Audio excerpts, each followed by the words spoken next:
समर्थ computer education. आजच्या व्हिडिओमध्ये आपण पाहणार आहोत addition of two 8 bit number आणि addition of two 16 bit number. तर अगोदर आपण पाहूया addition of two 8 bit number. आता पहा, मागच्या व्हिडिओमध्ये आपण स्ट्रक्चर पाहिलं होतं, जनरल स्ट्रक्चर. आता आपण काय पाहणार आहोत, addition of two 8 bit number. आता असेंब्ली लँग्वेजमध्ये दोन नंबरचे ॲडिशन करण्यासाठी आपल्याला 3 व्हेरिएबल लागणार आहे, बरोबर. तर आपण डॉट मॉडेल स्मॉल हे one data segment one code सेगमेंटमध्ये आपण मागच्या प्रिव्हियस व्हिडिओमध्ये स्ट्रक्चर पाहिलं होतं. डॉट मॉडेल स्मॉल एक डिफाईन केले आपण मेमरी. त्यानंतर डॉट डेटामध्ये आपण काय करत असतो, व्हेरिएबल डिक्लेअर करत असतो. व्हेरिएबल असतील, कॉन्स्टंट असतील, ॲरेज असतील, ते आपण काय करतो, इथं डिक्लेअर करतो. तर इथं आपण नम1 नम2 दोन व्हेरिएबल घेतले.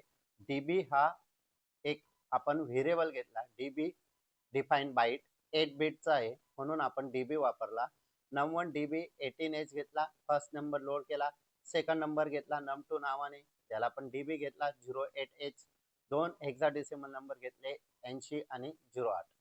तिसरा व्हेरिएबल मध्ये आपण काय करतो, दोघी नंबरची ऍडिशन करतो म्हणून आपण तिसरा व्हेरिएबल RES घेतला. RES is nothing but the result. दोन नंबरचे ऍडिशन तिसऱ्या व्हेरिएबल मध्ये काय होणार आहे, स्टोअर होणार आहे म्हणून आपण RES DB माहिती आहे का आपल्याला काय नाही, म्हणून आपण काय त्याला केलं क्वेश्चन मार्क.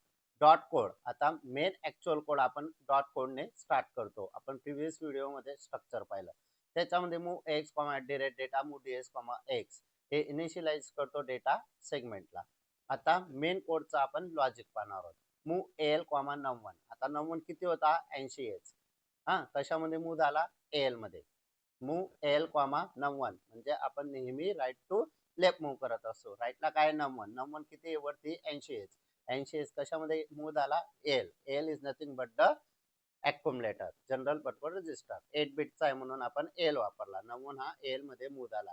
आता नम2 काय आहे, 08 नम1 कशामध्ये मूव झाला, परत एल मध्ये. परंतु त्याचा अगोदर काय लावला आहे, आपण ऍड लावलेला आहे. म्हणजेच फर्स्ट नंबर हा ऑलरेडी 80H होता, त्याच्यासोबत आपण सेकंड नंबर काय केला, ऍड केला. ऍड इन्स्ट्रक्शनने काय केला, आपण ऍड केला. आणि मूव RES. आता तिसऱ्यामध्ये आपल्याला काय पाहिजे होता, रिझल्ट पाहिजे होता, मग आपण रिझल्ट साठी RES घेतलेला आहे. मग एल मध्ये काय आला, आता 80 आणि 8 यांची ऍडिशन स्टोअर झाली. एल मधून तो आता मूव होईल RES मध्ये. मग RES काय झाला तुमचा, 80 आणि 8 यांची ऍडिशन करून जो रिझल्ट स्टोअर झाला तो RES मध्ये दाखवला त्याने. NS ने आपण जे सेगमेंट स्टार्ट केलेलं त्याला एंड केलं आणि एंडने होल प्रोग्राम काय केला, आपण पूर्ण एंड केला.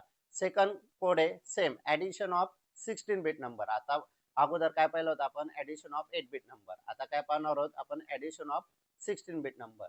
सेम. आता याच्यामध्ये काय फरक आहे, फक्त DW वापरायचा आहे. हे 16 बिट असेल तर DW आणि 8 बिट असेल तर DB. पहा same code. Dot model small, dot data, पुन्हा दोन नंबर घेतले. याच्यामध्ये फक्त आपण नंबर वेगळा घेतला, 8H 64H 5F98H. तुम्ही 80H आणि 08H घेतला तरी चालणार आहे. फक्त आपल्याला काय इंडिकेट करतोय, हा 16 बिट आहे. 16 बिट असेल तर DW. त्यांचा रिझल्ट सुद्धा RES मध्ये आणि DW मध्येच येणार आहे. अजून एक वन मोर चेंज आहे की आपण वरती एल मध्ये नम1 एल मध्ये मूव केला, नम2 एल मध्ये केला. तो 8 बिट होता म्हणून. आता हा 16 बिट आहे म्हणून आपण काय करतो, इथं एक्स वापरतो. X is nothing but again general purpose register. हा 16 बिट आहे म्हणून आपण एक्स वापरला. मग नम1 एक्स मध्ये मूव केला, नम2 एक्स मध्ये मूव पुन्हा ऍड इन्स्ट्रक्शनने ऍड केलं आणि एक्स हा रिझल्ट मध्ये स्टोअर केला RES मध्ये. आणि शेवटी NS ने काय झाला, तो सेगमेंट एंड झाला आणि एन ने आपण काय केलं, प्रॉपर त्याला एंड केलं. तर आज आपण दोन कोड पाहिले, ऍडिशन ऑफ 8 बिट नंबर आणि ऍडिशन ऑफ 16 बिट नंबर.